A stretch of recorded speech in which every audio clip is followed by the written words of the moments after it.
হুঁশিয়ার সাবধান,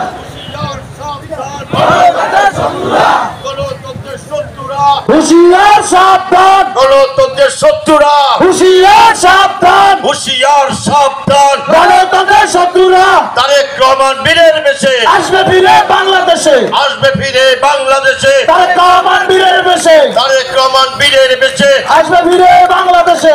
গণতন্ত্রের শত্রুরা, হুঁশিয়ার সাবধান, বিএনপির শত্রুরা, হুঁশিয়ার সাবধান। হুঁশিয়ার। বরিশাল ঢাকা মহাসড়কের বরিশাল বিশ্ববিদ্যালয় অংশের একটি ফাঁকা প্রান্তে বিএনপি নেতাকর্মীদের এই গণজমায়েত।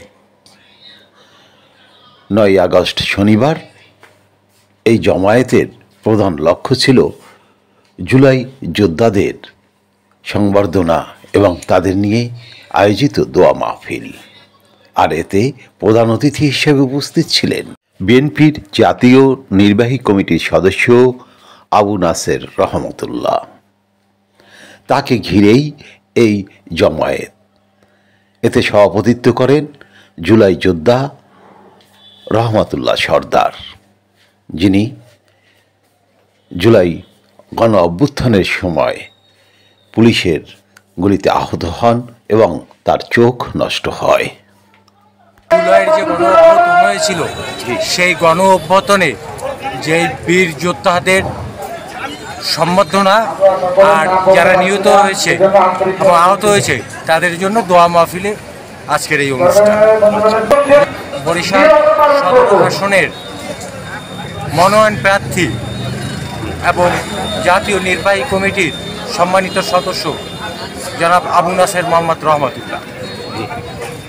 আর কি কি আছে? আরও রয়েছেন বরিশাল জেলা, মহানগর, সদর উপজেলা বিএনপি ও অঙ্গ সহযোগী সংগঠনের বিভিন্ন পর্যায়ে নেতৃবৃন্দ। আপনার ভূমিকা কি এখানে আজকের এই অনুষ্ঠানের আমি এসেছি জুলাই যোদ্ধাদের স্মরণ করতে, তাদের সম্বর্ধনা ও তাদের দোয়া মাহফিলে অংশগ্রহণ করার জন্য আমি এসেছি।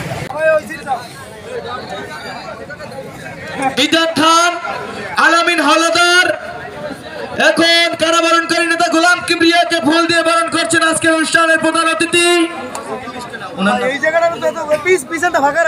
কামালকে ফুল দিয়ে বরণ করছেন আজকের অনুষ্ঠানের প্রধান অতিথি। গুলিবিদ্ধ আহত জুলাই যোদ্ধা নয়ন ভাইকে ফুল দিয়ে বরণ করলেন আজকের অনুষ্ঠানের প্রধান অতিথি। বরিশাল বিশ্ববিদ্যালয় ও তার আশেপাশের এলাকার প্রায় অর্ধশত জুলাই যোদ্ধাকে ফুলের মালা পরিয়ে বরণ করেন প্রধান অতিথি আবু নাসের রহমতুল্লাহ। এরপর তিনি তার বক্তব্য রাখেন এবং বক্তব্যে বিএনপির ভারপ্রাপ্ত চেয়ারম্যান তারেক রহমানের নির্দেশে জুলাই যোদ্ধাদের প্রতি এই সম্মাননা দাবি করেন। আবু নাসের রহমতুল্লাহ বরিশাল 6 আসনে আগামীর মনোনয়ন প্রত্যাশী। তিনি সে লক্ষ্যে সদর উপজেলার গ্রামগুলোতে ঘুরে বেড়াচ্ছেন এবং জনসংযোগ চালাচ্ছেন। সদর উপজেলার বেশিরভাগ মানুষ তাকে ভদ্র, বিনয়ী এবং পরোপকারী হিসাবে জানেন, যে কারণে তার সমর্থন দিনকে দিন বাড়ছে। এরই মধ্যে তিনি ঘোষণা করেছেন তার কোনো জনসভায় অপ্রাপ্ত বয়স্ক কাউকে আনা যাবে না এবং কোনো মিছিল মিটিংয়েও অপ্রাপ্ত বয়স্কদের রাখা যাবে না। তার এই ঘোষণা বরিশাল অঞ্চলে ব্যাপক আলোচিত হয়েছে এবং এতে তার সমর্থন আরও বেড়েছে।